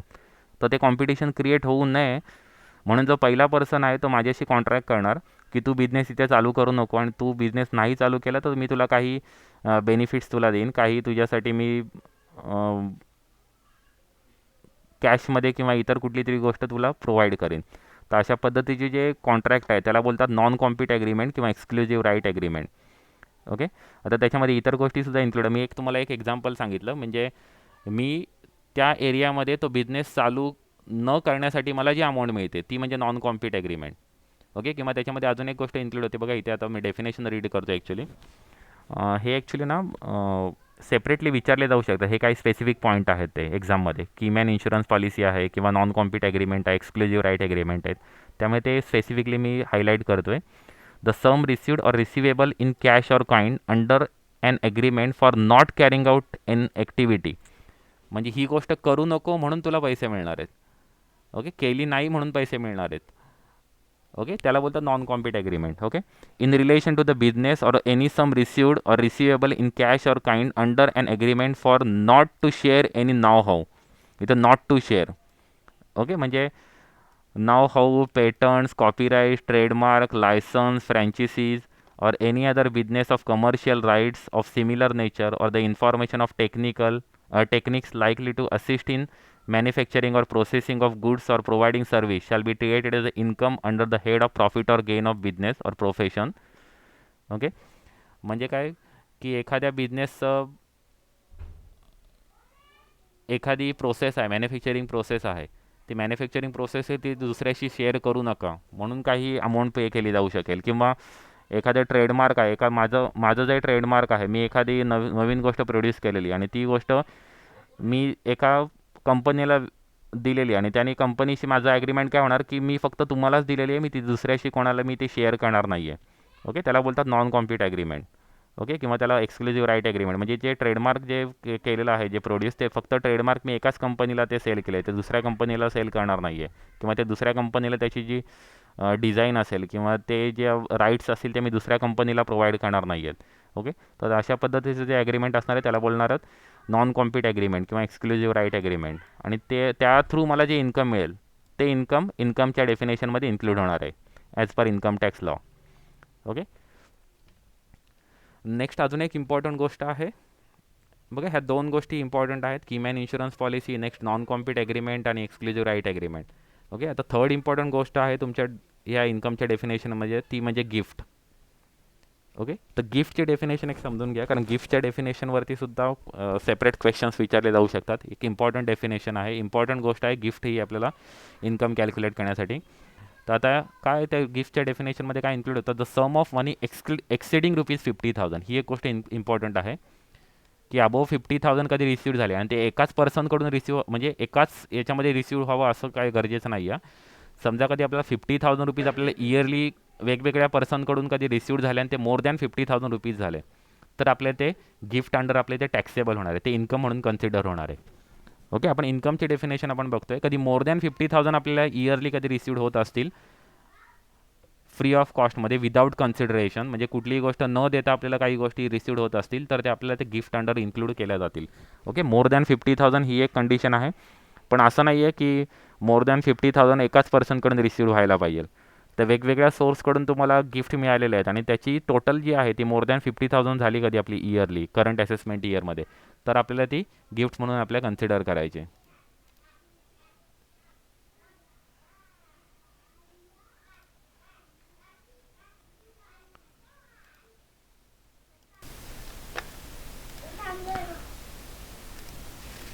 ओके, डेफिनेशनमध्ये एक अजून एक गोष्ट लक्षात घ्या, हे जे गिफ्ट आहे ते दोनच पर्सनला इन्क्लूड केलेलं आहे, एक इंडिव्हिज्युअल आणि हिंदू अनडिवायडेड फॅमिली. म्हणजे कधी कंपनीला कधी अशी गोष्ट मिळत असेल तर ती गिफ्ट अंडर इन्क्लूड होणार नाही आहे. ओके, बाय अन इंडिव्हिज्युअल और हिंदू अनडिवायडेड फॅमिली. मग गिफ्ट ही कन्सेप्ट आहे ते इन्कम म्हणून आपल्या कंपनीमध्ये नसणार आहे. ओके, फर्ममध्ये नसणार आहे किंवा असोसिएशन ऑफ पर्सनमध्ये ही ॲक्च्युली गोष्ट नसणार आहे. ते आपल्याला फक्त इंडिव्हिज्युअल आणि HUFला रिसिव्ह होणार आहे हे gift. Okay, from a person. आता पर्सन म्हणजे कोणाकडूनही रिसिव्ह होऊ शकतं. पर्सन म्हणजे पर्सनच्या 7 कॅटेगरीमध्ये रिसिव्ह ते इन्क्लूड होऊ शकतं. On or before on or after. म्हणजे ही जी गिफ्टची जी कन्सेप्ट आहे ना ती 2006ला लॉन्च झालेली आहे. 2006 नंतर ती इंट्रोड्यूस झालेली आहे. Shall be treated as a income and chargeable to the income tax under the head of income from the other sources. तर आता हे जे आपले 5 हेड्स ऑफ इन्कम आहेत, सॅलरी, हाऊस प्रॉपर्टी, ओके, जे 5 हेड्स ऑफ इन्कम आहे त्या हेडमधला हा जो 5th हेड आहे इन्कम फ्रॉम अदर सोर्सेस, त्याच्यामध्ये हे गिफ्ट आहे इन्कम म्हणून इन्क्लूड केलं जाईल.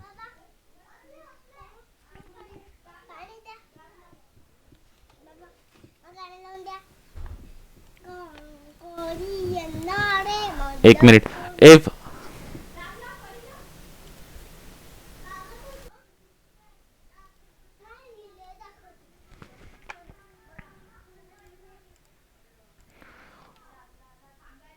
तर आता गिफ्ट रिलेटेड जरा इम्पॉर्टंट बघा.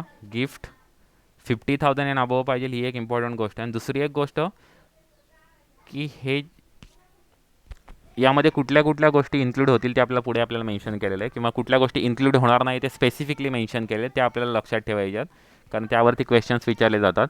The above provision will not apply to any sum of money received. म्हणजे आता या गोष्टींकडून आपल्याला कधी अमाऊंट कधी रिसिव्ड होत असेल तर ते गिफ्ट म्हणून कन्सिडर केलं जाणार नाही. ओके, तर आता कुठल्या कुठल्या गोष्टी त्याच्यामध्ये इन्क्लूड केल्या ते आपण बघूया. फर्स्ट आहे रिलेटिव्सकडून. कधी रिलेटिव्सकडून कधी गिफ्ट रिसिव्ड होत असेल, कधी अमाऊंट रिसिव्ड होत असेल विदाऊट कन्सिडरेशन, तर ते गिफ्ट म्हणून कन्सिडर केले जाणार नाही. आता रिलेटिव्हची डेफिनेशन काय आहे, तर रिलेटिव्हमध्ये या एवढ्या गोष्टी इन्क्लूड होत आहेत.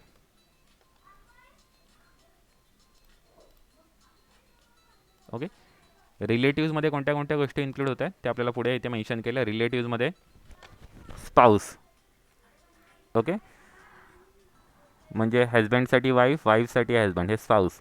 Next brother and sister of an individual. Okay, भाऊ बहीण. Brother and sister of the spouse of the individual. Okay, म्हणजे माझ्या मिसेसचे भाऊ आणि बहीण त्याच्यामध्ये इन्क्लूड होऊ शकतील. Okay, brother and sister of either of the parents of the individual, म्हणजे माझ्या आईवडिलांचे, म्हणजे आपल्या आईवडिलांचे भाऊ बहीणसुद्धा त्याच्यामध्ये इन्क्लूड होऊ शकतात. Linear ascendant and descendant of the individual. Okay, ते सुद्धा त्याच्यामध्ये, आणि linear ascendant or descendant of the spouse of the individual. Okay, तर ते सुद्धा इन्क्लूड होतील. म्हणजे मुलगा असेल किंवा ग्रँडफादर असतील तर ते सुद्धा त्याच्यामध्ये आपले इन्क्लूड होऊ शकतील. Okay, spouse of the person referred to the in the 2 to 6, म्हणजे याच्यामध्ये जे 2 to 6मध्ये जेवढे पर्सन आपण इन्क्लूड जेवढी माणसं इन्क्लूड केले त्या सर्वांचे स्पाऊससुद्धा इन्क्लूड होईल त्या डेफिनेशनमध्ये, रिलेटिव्हच्या डेफिनेशनमध्ये. ओके, तर एवढ्या हे सर्व रिलेटिव्हच्या डेफिनेशनमध्ये इन्क्लूड होतात. आणि रिलेटिव्सकडून कधी आपल्याला कधी कुठलं गिफ्ट मिळत असेल विदाऊट कन्सिडरेशन, कधी कुठली अमाऊंट आपल्याला कधी मिळत असेल तर ती इन्कममध्ये इन्क्लूड होणार नाही, इन्कमच्या डेफिनेशनमध्ये इन्क्लूड होणार नाही. Will not apply. Okay, will not apply to the sum of money received. आपले हे जे प्रोव्हिजन्स, आपली जी गिफ्टची प्रोव्हिजन आहे ती रिलेटिव्सकडून कधी रिसिव्ड होत असेल कधी गिफ्ट, म्हणजे ते मोर दॅन 50,000 असलं तरीसुद्धा ते आपल्याला गिफ्ट म्हणून कन्सिडर करता येणार नाही.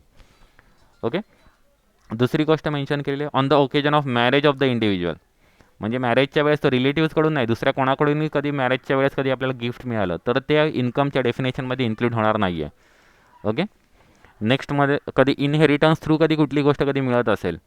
ओके, म्हणजे वडिलांची जी प्रॉपर्टी होती ती त्यांनी त्यांच्या मुलाला ट्रान्सफर केली तर ती ॲक्च्युली गिफ्ट अंडर इन्क्लूड होणार नाही आहे, ती इनहेरिटन्स थ्रू मिळालेली आहे, त्यामुळे ती कन्सिडर होणार नाही आहे. Contemplation of the death of the pair. Okay, म्हणजे डेथ झाल्यामुळे कधी गोष्ट कधी त्या डेथ झालेल्या माणसाला कधी दिली जात असेल तर ती गोष्ट आपल्याला त्याचे जे रिलेटिव्हला आपण कधी कुठली गोष्ट दिली तर ती गोष्ट आपल्याला गिफ्ट म्हणून कन्सिडर होणार नाही आहे. लोकल अथॉरिटीकडून कुठली अमाऊंट कधी रिसिव्ड झाली तर तीसुद्धा गिफ्ट म्हणून कन्सिडर केली जाणार नाही आहे. From any fund, foundation, university or other educational institution, hospital, medical institution, any trust or institution refer to the section 1023C. म्हणजे या सर्व फंड्सकडून कधी आपल्याला कधी अमाऊंट कुठली रिसिव्ड होतं असेल विदाऊट एनी कन्सिडरेशन तर तीसुद्धा आपल्याला गिफ्ट म्हणून कन्सिडर होणार नाही आहे. ओके, आणि फ्रॉम चॅरिटेबल इन्स्टिट्यूशनकडून कधी रिसिव्ड होत असेल तर गिफ्ट म्हणून कन्सिडर होणार नाही. तर यातले ना point number 1, point number 2 mostly विचारले जातात. ओके, एक्झाममध्ये की रिलेटिव्सकडून मिळालेले दाखवतील गिफ्ट आणि ते आपल्याला मग टॅक्सेबल आहे की नाही ते फाइंड आउट करायला सांगतील, किंवा मेन प्रॉब्लेममध्ये असू शकेल ते gift received from the relatives of ₹60,000. Okay, gift received from the sister of the individual for ₹60,000. आता 60,000 म्हणजे मोर दॅन 50,000 आहे तर ते तुम्ही टॅक्सेबल म्हणून शो कराल तर ते रॉंग आहे, कारण ते इन्कमच्या डेफिनेशनमध्येच इन्क्लूड होत नाही आहे. ओके, त्यामुळे ते आपल्याला टॅक्सेबल म्हणून शो करता येणार नाही आहे. ओके, तर ही एक इम्पॉर्टंट गोष्ट लक्षात ठेवा, गिफ्टच्या डेफिनेशनमध्ये या गोष्टी एक्सक्लूड केलेल्या आहेत. म्हणजे रिलेटिव्सकडून कधी गिफ्ट मिळालं तर ते एक्सक्लूड होईल, ते आपल्याला इन्कममध्ये कन्सिडर करायचं नाही आहे. मॅरेजच्या वेळेस कधी मिळालेलं आहे गिफ्ट कधी कुठलंही ते कोणाकडूनही असून देत, रिलेटिव्सकडून असून देत, फ्रेंड्सकडून असून देत किंवा अदर रिलेटेड पार्टीजकडून असून देत, तर ते गिफ्ट म्हणून कन्सिडर केलं जाणार नाही आहे. ओके,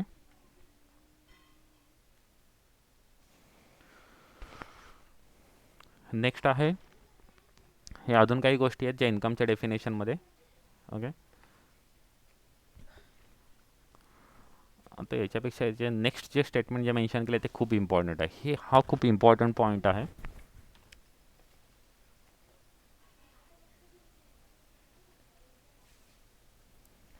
आत्तापर्यंत आपण जेवढ्या गोष्टी बघितल्या ना त्या सर्वांची ॲक्च्युली इथे हायलाइटेड पॉईंट्स आपण जे मेन्शन केले तेच इम्पॉर्टंट आहे. तेच तुम्हाला इन्कमचे डेफिनेशन इन्कम आहे की नाही ते फाइंड आउट करण्यासाठी हे जे पॉईंट आहेत A to I हे पॉईंट कधी तुम्ही लक्षात ठेवले तर तुम्हाला इन्कम आहे की नाही ते स्पेसिफिकली फाइंड आउट करता येईल, इझिली फाइंड आउट करता येईल. ओके, आता बघा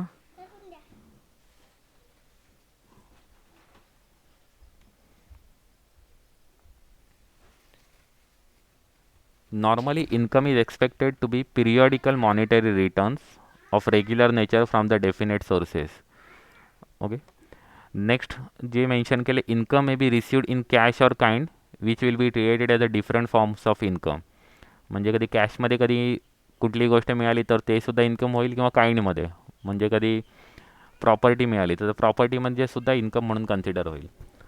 ओके, किंवा एखादी कुठलीही गोष्ट अदर दॅन कॅश कधी कुठलीही गोष्ट मिळाली तर ती सुद्धा आपल्याला इन्कमच्या डेफिनेशनमध्ये इन्क्लूड होणार आहे. दुसरी एक इम्पॉर्टंट गोष्ट आहे income may B bye the way of lawful means और अनलॉफुल मीन्स. ओके, म्हणजे लॉफुल मीन्सनुसार मिळालं तरीसुद्धा इन्कम आहे. मला सॅलरी मिळते ती मला लॉफुल मीन्सनुसार मिळते, मतलब मी कारण तिथे कंपनीमध्ये काम करते म्हणून त्याला मला इन्कम रिसिव्ह होते. पण मी कधी माझ्या कंपनीमध्ये कधी चोरी केली ओके आणि ती मला अमाऊंट रिसिव्ड झाली तर ती अनलॉफुल मीन्सनुसार रिसिव्ड झालेली आहे. पण as per income tax rule ती जरी अनलॉफुल मीन्सनुसार मिळालेली आहे तरीसुद्धा माझं ते मला इन्कम म्हणून कन्सिडर करावं लागेल, ते कुठल्याही मीन्सनुसार रिसिव्ड होऊन देत. मग मी चोरी केलेली आहे म्हणून मला ॲक्च्युली जेल होईल किंवा मला त्याच्या बदल्यामध्ये काही शिक्षा होईल ती अदर ॲक्टमध्ये होईल. मला इन्कम टॅक्समध्ये ते मला ते मिळालेली जी अमाऊंट आहे ते कुठल्याही मीन्सने रिसिव्ड होऊन देत, ती लॉफुल मीन्स असून देत किंवा अनलॉफुल मीन्स असून देत, ते इन्कम म्हणून कन्सिडर केलं जाईल. ओके,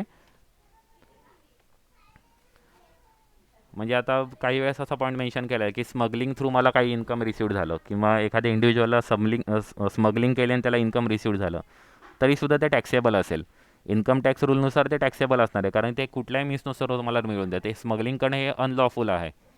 ओके, ते लॉफुल नाही आहे, अनलॉफुल आहेत पण तरीसुद्धा ते टॅक्सेबल होणार आहे. नेक्स्ट ॲक्रुअल बेसिस असेल किंवा रिसिट बेसिस असेल. ओके, म्हणजे काही वेळेस इन्कम रिसिव्ड होणार आहे फ्युचरमध्ये रिसिव्ड होणार आहे ते ॲक्रुअल बेसिसमध्ये आपल्याला रिसिव्ड झालं म्हणजे ड्यू आहे पण ते अजून रिसिव्ड झालेलं नाही तरीसुद्धा ते इन्कम कन्सिडर केलं जाऊ शकेल. ओके, आता ते प्रत्येक वेळेसच होईल असं नाही, ती फॅक्ट बघितली जाईल upon the fact and nature of the income. म्हणजे जे नेचर ऑफ इन्कम आहे त्यानुसार ते ॲक्रुअल बेसिसवरती सुद्धा टॅक्सेबल केलं जाईल. ओके, रिसिट बेसिसवरती तर टॅक्सेबल होणारच आहेत पण काही स्पेसिफिक केसेसमध्ये आपल्याला ॲक्रुअल बेसिसवरती सुद्धा ते टॅक्सेबल केलं जाईल. Okay, next distribution of surplus arising from the mutual activity cannot be treated as a income chargeable to the tax. Okay, for example, a body of individual consisting of workers of the factory contributed to the common fund for the benefit of the member cannot be regarded as the income when the certain surplus amount out of the contribution is refunded to the members.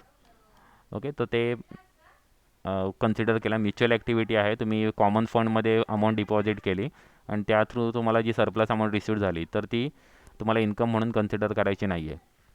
Okay, next आहे personal gift. तीच definition आहे मगाशी जे आपण gift related जे read केलं ना तर तेच इथे ॲक्च्युली मेन्शन केलेलं आहे.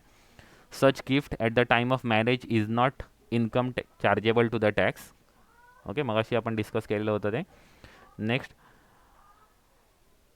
however the gift received by the professional in appropriation of their professional skill is considered as an income. म्हणजे समजा एखाद्या प्रोफेशनल कुठली तरी स्किल आहे आणि त्या प्रोफेशनल स्किलसाठी काही अमाऊंट रिसिव्ड होत असेल गिफ्ट म्हणून कधी रिसिव्ड होत असेल तर ते इन्कम म्हणून कन्सिडर होईल.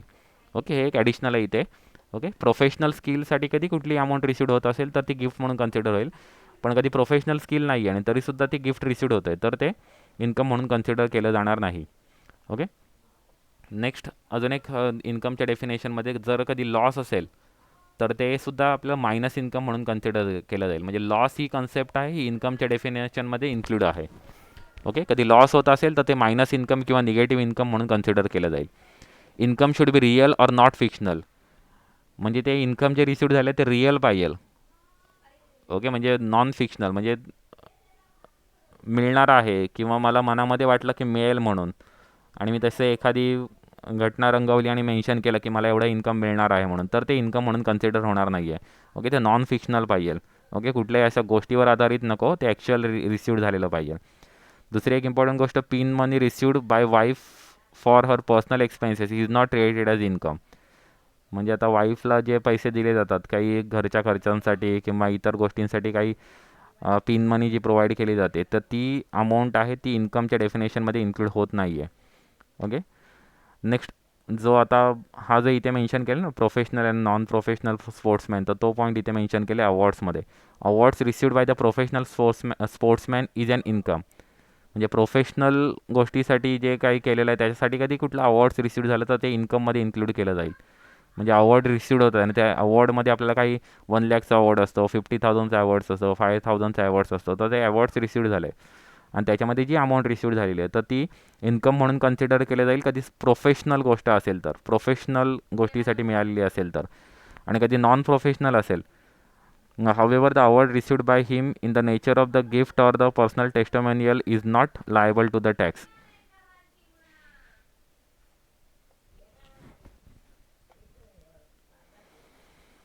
ओके. प्रोफेशनल थिंगसाठी कधी कुठल्या गोष्टी कधी मिळालेल्या असतील तर ते आपल्याला इन्कम म्हणून कन्सिडर करायचे आहेत. कधी नॉन प्रोफेशनल गोष्टीसाठी कधी मिळालेल्या असतील तर ते आपल्याला इन्कम म्हणून कन्सिडर करायचे नाही आहेत. ओके.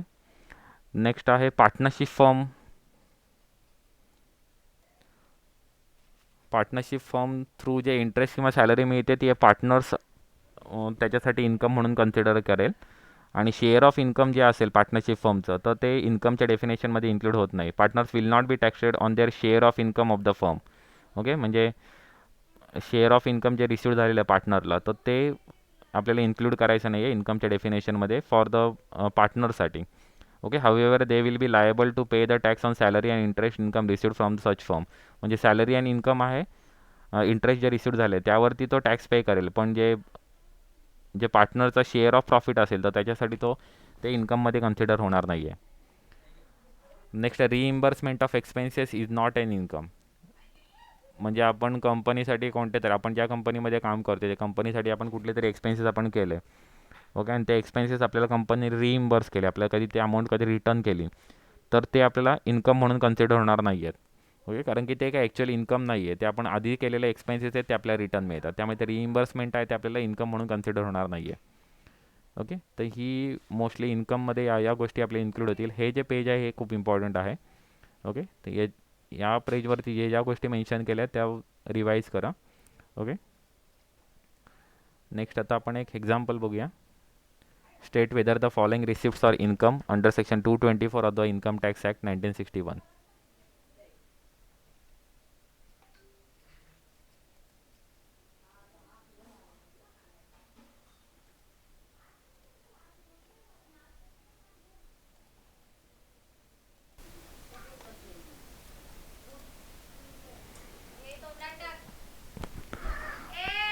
ओके. हे इम्पॉर्टंट आवाज येतो आहे ना माझा?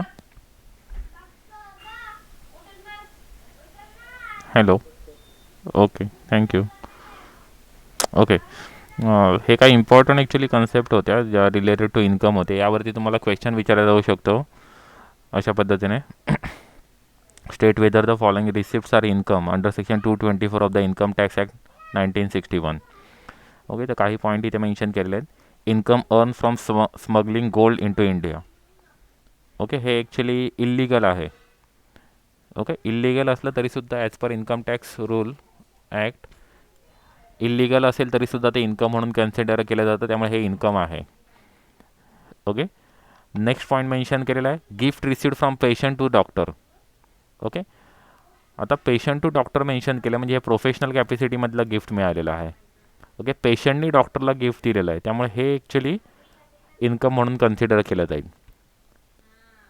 ओके. तर काही गोष्टी लक्षात घ्या, पेशंटनी डॉक्टरला दिल्यामुळे इन्कम म्हणून कन्सिडर केलं जाईल. ओके. प्रोफेशनल कॅपॅसिटीमध्ये त्याला गिफ्ट मिळालेलं आहे ते. Okay. Next, gift received by son on occasion of his marriage. आता स्पेसिफिकली गिफ्टच्या डेफिनेशनमधून इन्कमच्या डेफिनेशन, गिफ्टची जी डेफिनेशन आहे त्यामधून मॅरेजच्या दिवशी जे गिफ्ट रिसिव्ड होणार आहे ते आपल्याला टॅक्सेबल म्हणून शो करायचं नाही, इन्कम म्हणून शो करायचं नाही आहे. ओके. त्यामुळे हे नॉट अन इन्कम येईल. ओके. कारण on the day of marriage आहे ते कोणाकडून रिसिव्ड होऊन देत, म्हणजे ते रिलेटिव्सकडून रिसिव्ड होऊन देत किंवा अदर फ्रेंड्सकडून रिसिव्ड होऊन देत. On the day of marriage जे गिफ्ट रिसिव्ह होणार आहे ते नॉट टॅक्सेबल असणार आहे. ते बिलो 50,000 असून दे, अबोव 50,000 असून दे, त्याच्याशी काही घेणं देणं नाही आहे. तर मॅरेजच्या दिवशी जे रिसिव्ह होणार आहे ते नॉट टॅक्सेबल असणार आहे. ओके. नेक्स्ट आहे award received by the sportsman. हे टॅक्सेबल असणार आहे, इन्कम म्हणून कन्सिडर होणार आहे. टॅक्सेबल नाही ॲक्च्युली म्हणता येणार, इथे इन्कम आहे की नाही एवढंच आपल्याला फाइंड आउट करायचं आहे. टॅक्सेबल आहे की नाही ते सेकंड पार्ट आहे ॲक्च्युली. ओके. आता हे जे आहे ते मे बी इन्कम असू शकतात यातल्या काही गोष्टी, पण ते एक्झम्प्ट असू शकतील किंवा ते ते एक्झम्प्ट असू शकतील अंडर सेक्शन 10 किंवा त्या पर्टिक्युलर त्या हेड अंडर जे सेक्शन असतील त्या अंडर ते काही एक्झम्प्ट असू शकतील. पण आपल्याला इथे ते टॅक्सेबल आहे की नाही ते आपल्याला फाइंड आउट नाही करायचं आहे. आपल्याला इथे काय फाइंड आउट करायचं आहे का ते इन्कम आहे की नाही. ओके. त्यामुळे award received by the sportsman हे इन्कम आहे. ओके, हे इन्कम आहे. Next reimbursement of the conveyance and travelling expenditure of employee. म्हणजे एम्प्लॉईला त्याचे एक्सपेन्सेस त्यांनी केलेले होते ते रिइम्बर्स केलेले आहेत. स्पेसिफिकली आपण ते बघितलेलं की reimbursement of expenses specifically okay इन्कमच्या डेफिनेशनमधून ते नाही आहेत. म्हणजे ते इन्कम नाही आहे, ते एक्सपेन्सेस रिइम्बर्स झाले. म्हणजे ऑलरेडी केलेले एक्सपेन्सेस परत मिळाले, ते काही इन्कम नाही आहे. ओके. त्यामुळे रिइम्बर्समेंट ऑफ एक्सपेन्सेस हे not an income. Okay. Next gift received from friend. आता हे डिपेंड करतं याच्यावरती काही कंडिशन्स अप्लाय होतात. Gift received from friend. Friend हे रिलेटिव्हच्या डेफिनेशनमध्ये इन्क्लूड होत नाही आहे. त्यामुळे फ्रेंडकडून गिफ्ट रिसिव्ड झालं तर ते इन्कम आहे.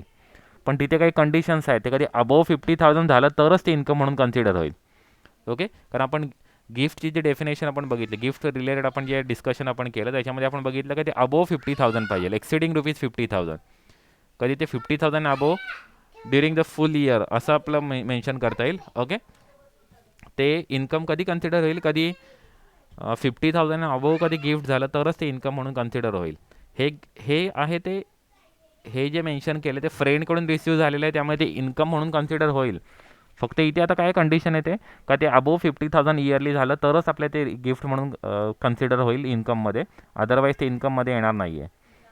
ओके. तर आता इथे आपण यस मेन्शन करायचं आणि ॲझम्पशन मेन्शन करायचं. It is assume that gift received during the year is more than ₹50,000. Okay. तसं आपण ॲझम्पशन मेन्शन करणार नाही तरच ते कन्सिडर होईल, अदरवाईज ते नॉट ॲन इन्कममध्ये येईल. कारण की तिथे स्पेसिफिकली मेन्शन केलेलं above ₹50,000. Exceed ₹50,000 then only it will be consider as a gift and it will be included in the definition of the income, otherwise it will not be considered as a income. If gift received from friend आणि ते कधी below 50,000 असेल तर ते आपल्याला एक income म्हणून आपण कन्सिडर करणार नाही आहोत. ओके. पण अबोव 50,000 असेल तर ते इन्कम म्हणून आपण कन्सिडर करणार आहोत. तर आपण इथे यस म्हणून मेन्शन करायचं आणि पुढे मेन्शन करायचं it is assume that the gift is received for more than ₹50,000. Okay. Next gift received from the friend and relatives at the time of marriage. आता मॅरेजची ऑलरेडी आपल्याला मेन्शन केलं की मॅरेजच्या वेळी जे काय गिफ्ट रिसिव्ड होणार आहे ते इन्कम म्हणून आपल्याला कन्सिडर करायचं नाही आहे. ते ऑलरेडी त्यांनी मेन्शन केलं आहे त्यामुळे ते आपल्याला not an income. Okay. No, it is not an income आपल्याला मेन्शन करता येईल. Next pin money received by wife for her dress and personal expenses. हे सुद्धा नॉट ॲन इन्कम, कारण स्पेसिफिकली मेन्शन केलं आहे आपण त्या ॲडिशनल इन्फॉर्मेशनमध्ये आपण बघितलं इथे pin money received by the wife for her personal expenses is not treated as an income. Okay. ते स्पेसिफिकली मेन्शन केलं आहे त्यांनी सेपरेट. ओके. त्यामुळे हे not an income. Point number 8 not an income. Next award received by professional sportsman. हे इन्कमच्या डेफिनेशनमध्ये include होईल. पण नेक्स्ट पॉईंट आहे award received by non professional sportsman. हे इन्कमच्या डेफिनेशनमध्ये इन्क्लूड होणार नाही आहे. ओके. ते स्पेसिफिकली आपण बघा ह्या पॉईंटमध्ये मेन्शन केलेलं होतं ते इथे award received by professional sportsman is an income. Okay. तर ते आपल्याला इन्कम म्हणून कन्सिडर करायचं, पण नॉन प्रोफेशनल असेल तर ते इन्कम म्हणून आपण कन्सिडर करणार नाही आहोत.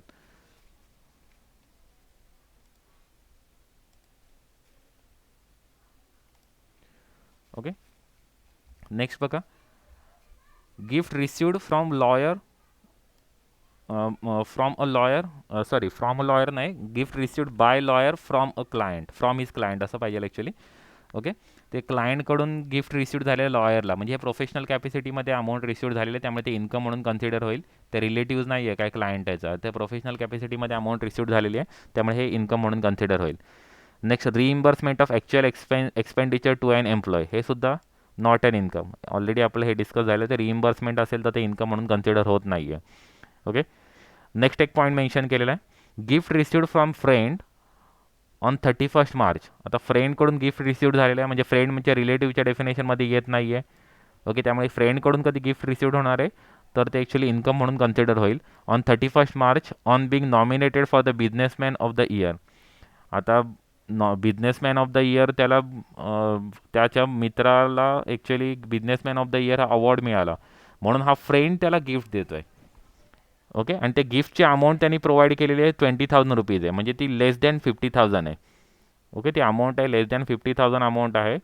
आणि ते काय त्याच्या म्हणजे ते जे अमाऊंट रिसिव्ड झालेली आहे ती फ्रेंडकडून रिसिव्ड झालेली आहे, त्यामुळे हे नॉट अन इन्कम, म्हणजे ॲक्च्युली फ्रेंडकडून रिसिव्ड झालं ते इन्कम म्हणून कन्सिडर झालं असं कधी ते मोर दॅन 50,000 कधी टोटल अमाऊंट कधी असती तर. पण ही जी अमाऊंट आहे ती लेस दॅन 50,000 आहे, त्यामुळे आपल्याला हे नॉट अन इन्कम म्हणून कन्सिडर होईल.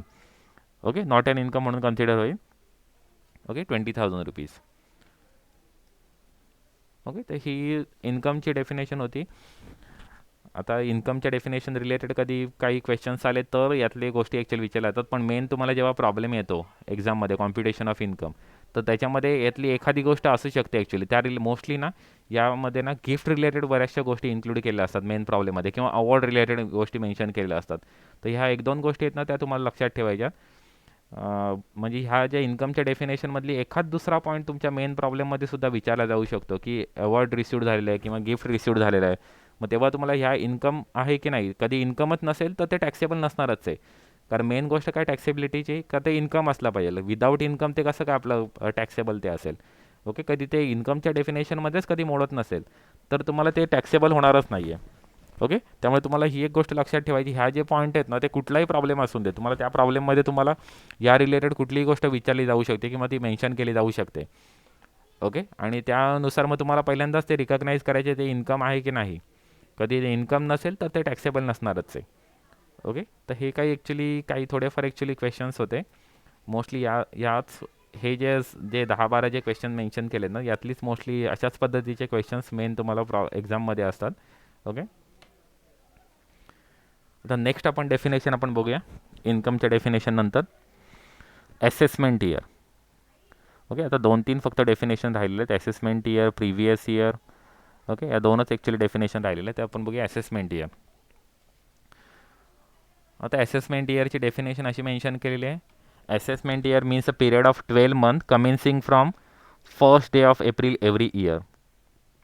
Okay, it is a year just after the previous year. Previous year नंतर येणारं जे इयर आहे त्याला बोलतात assessment year. In which income earn is in the previous year is charge to the tax. म्हणजे previous इयरमध्ये जे इन्कम रिसिव्ड होणार आहे ते आपण असेसमेंट इयरमध्ये त्याचं आपण पेमेंट करणार आहोत. Okay, example assessment year 2021-22 is a year which is commenced from 1st April 2021 and ends on 31st March 2022.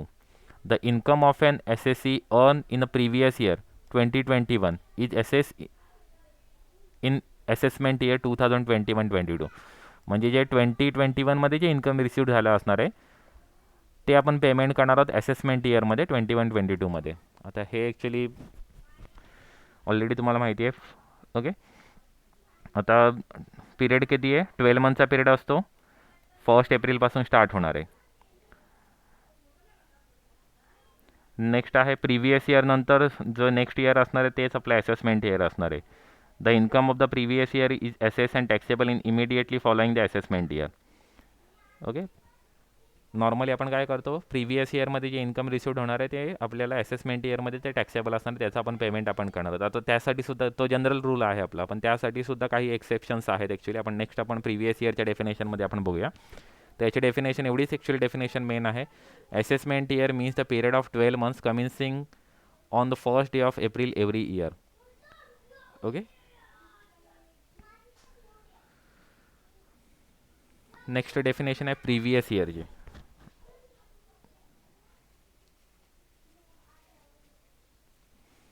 आता प्रिव्हियस इयरमध्ये जे इन्कम रिसिव्ड होणार आहे ते आपलं टॅक्सेबल होणार आहे असेसमेंट इयरमध्ये.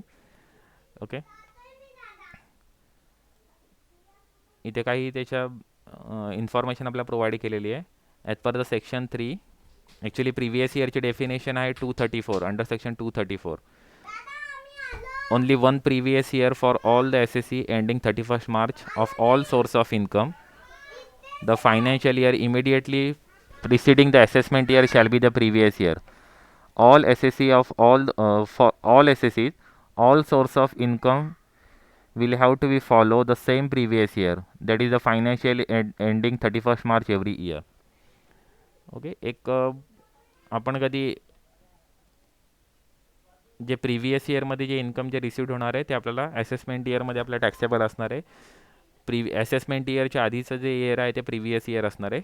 ओके, त्याच्यासाठी काय वेगळं नॉर्मली आपला जो प्रिव्हियस इयर असतो तो 12 मंथ्सचा असतो. Okay, previous year means the financial year immediately preceding the assessment year. Okay, income earn in the is assess in next year. Okay, जे प्रिव्हियस इयरमधलं जे इन्कम आपण रिसिव्ड करणार आहे ते आपल्या असेसमेंट इयरमध्ये आपल्या ॲसेस होणार आहे आणि त्या असेसमेंट इयरमध्ये आपण प्रिव्हियस इयरचा पण टॅक्स आपण पे करणार आहोत. आता याच्यासाठी काही एक्सेप्शन्स आहेत. In case of newly setup business or the profession or newly source of income. Okay, यापैकी कधी कुठली गोष्ट असेल तर तो जे आपला प्रिव्हियस इयर असतो तो 12 मंथचा नसतो, तो लेस दॅन 12 मंथ असू शकेल. म्हणजे समजा कधी आपण बिझनेस कधी स्टार्ट केला आणि तो 1 ऑक्टोबरला आपण स्टार्ट केला. ओके, तर 1 ऑक्टोबरपासून आपला तो प्रिव्हियस इयर आपला स्टार्ट होईल 1 October to 31 March. Okay, ending 31 March म्हणजे 31 मार्चपर्यंतचे जे आहे ते आपल्याला इन्कम म्हणून कन्सिडर होईल. पण न्यूली सेटअप बिझनेस आहे किंवा प्रोफेशन आहे किंवा न्यू सोर्स ऑफ इन्कम आहे तर त्याच्यासाठी जे प्रिव्हियस इयर आहे तो लेस दॅन 12 मंथचा असेल. नॉर्मली आपला प्रिव्हियस इयर आपला 12 मंथचा असतो. ओके, पण काही सिच्युएशनमध्ये तो 12 मंथपेक्षा सुद्धा कमी असू शकतो. तर त्या कुठली ती केस आहे की न्यूली सेटअप बिझनेस आहे किंवा प्रोफेशन आहे किंवा न्यू सोर्स ऑफ इन्कम आहे तर त्या सिच्युएशनमध्ये आपल्याला जे प्रिव्हियस इयर असतो तो लेस दॅन 12 मंथ असू शकतो. ओके, नेक्स्ट बघा, एक्झाम्पल प्रोव्हाइड केलं फायनान्शियल इयर 2021. आता हे फायनान्शियल 2021साठी असेसमेंट इयर किती असणार आहे? कधी असेसमेंट इयर कधी 2021 असेल तर previous year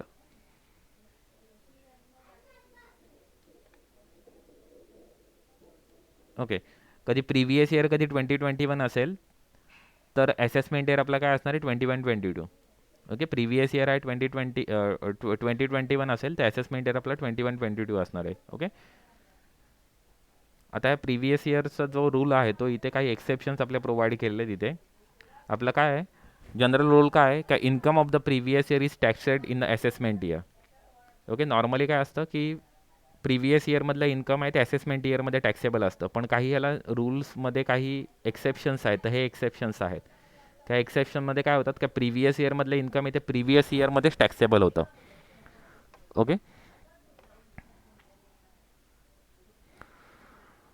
income of the previous year is assessed in the same year in order to ensure the smooth collection of the income tax from the taxpayer who may not be traceable if the assessment is postponed till the assessment of the assessment year commencement of the assessment year. म्हणजे ह्या सिच्युएशनमध्ये ना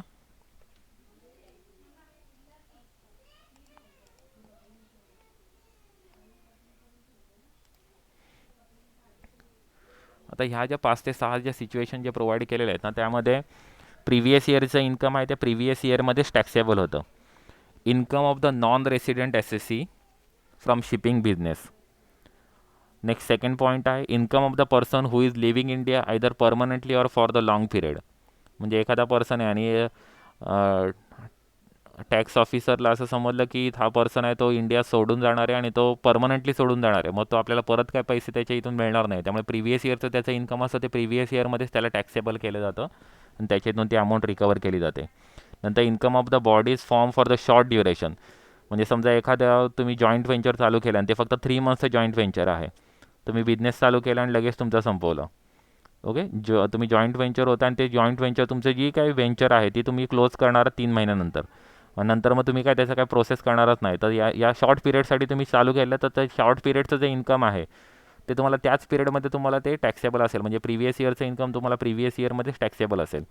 okay, ते assessment इयरमध्ये तुम्ही taxable म्हणजे त्याच पिरियडमध्ये तुम्हाला त्याची अमाऊंट पे करायची किंवा टॅक्सेबल टॅक्स अथॉरिटीज असतात ते तुमच्या इथून ते रिकवर करून घेतात त्याच पिरियडमध्ये.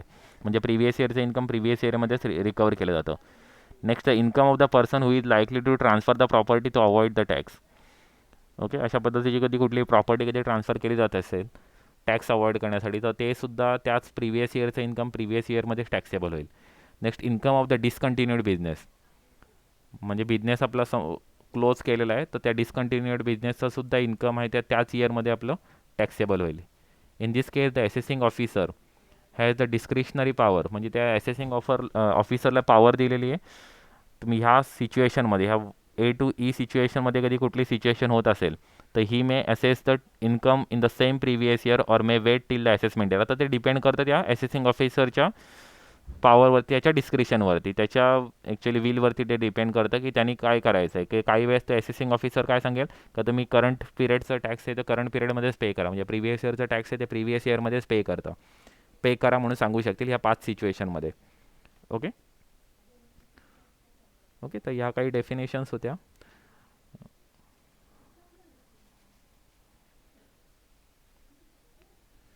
डेफिनेशनमधल्या इम्पॉर्टंट गोष्ट काय तर तुम्हाला सेक्शन्स मेन लक्षात ठेवायचे आहेत.